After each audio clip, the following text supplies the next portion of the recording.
Hello viewers, welcome to Sunita's beauty cup studio. আমি আজকে নিয়ে চলে এসেছি feathers nail art with artificial 3D flowers. নতুন আপডেট পেতে চ্যানেলটিকে সাবস্ক্রাইব করে নাও। চলো দেখে নিই। আমি প্রথমে করে নিয়েছি পলি জেল নেল এক্সটেনশন, তারপরে ব্ল্যাক পলিশ লাগিয়ে তার উপরে করে নিচ্ছি ফেদারের একটা বেস। কিভাবে করছি, সাদা ইউভি জেল নিয়ে জাস্ট একটু একটা লাইন টেনে তার দু সাইড থেকে ব্রাশ দিয়ে ফেদার টাইপের একটা আর্ট করে নিচ্ছি, যাতে আমার বুঝতে সুবিধা হয় বা তোমাদেরও বুঝতে সুবিধা হয়। সেই জন্য তোমরা চাইলে আর একটু ছোটো করতে পারো। তারপর আমি ক্লিয়ার করে নিয়েছি 60 সেকেন্ডের জন্য। এরপরে দিয়ে দিচ্ছি আমি আমার আইশ্যাডো প্যালেট থেকে আইশ্যাডো কালার্স।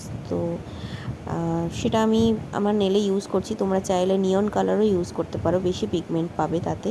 আমার কাছে এই মুহূর্তে ছিল না বাড়িতে, সেটা আমার একাডেমিতে আছে, তো সেই কারণে আমি এটা দিয়েই পিগমেন্টটা আনার চেষ্টা করেছি। তারপর আমি একটা অমরে ব্রাশ নিয়ে ভালো করে কালারটাকে মেল্ট করে নিচ্ছি। তোমরা চাইলে হাত দিয়েও করতে পারো। তারপর আবার আমি কিওর করে নিয়েছি। এবার আমি লাগাচ্ছি টপ কোট। আচ্ছা, টপ কোটটা লাগানোর সময় যেহেতু আমি এটা আইশ্যাডো কালার লাগিয়েছি, তাই আমার টপ কোটের সাথে কালার্সগুলো একটু উঠে আসছিলো, ব্ল্যাকের ওপর চলে যাচ্ছিলো। সেই জন্য আমি একটু সাবধানে লাগিয়েছি আস্তে আস্তে। তাও কিছুটা চলে এসেছে, মোছামুছি করেছিলাম। তো তোমরা টপ কোট লাগানোর পরে কিওর করে নেবে 60 সেকেন্ড। তারপর আমি দেখো সফট জেল দিয়ে তার উপরে লাগাচ্ছি আর্টিফিশিয়াল যে ফ্লাওয়ারগুলো পাওয়া যায়, সেই ফ্লাওয়ারটা গ্লু দিয়েও লাগানো যায়, তো আমি জেল দিয়ে লাগিয়ে কিওর করে নিয়েছি।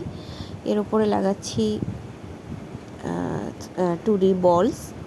তো এই বলগুলো আর ফ্লাওয়ারগুলো অনলাইনে কিনতে পাওয়া যাবে, দোকানেও কিনতে পাওয়া যাবে। আমার কাছে সাইজ অ্যাভেলেবেল ছিল না, একই সাইজের সব ছিল, তোমরা দেখতেই পাচ্ছ। তো সেই জন্য আমি একই সাইজের দিয়েছি। তবে তোমরা চাইলে ছোট বড় মিলিয়ে দিতে পারো, খুব সুন্দর লাগে দেখতে। তারপর আবার আমি কিওর করে নিচ্ছি। এটাই হলো আমার ফাইনাল লুক। লাইক কমেন্ট শেয়ারের মাধ্যমে জানিও কেমন হয়েছে। এতক্ষণ দেখার জন্য থ্যাংক ইউ। চ্যানেলটিকে সাবস্ক্রাইব করে নাও তাড়াতাড়ি। Thank you.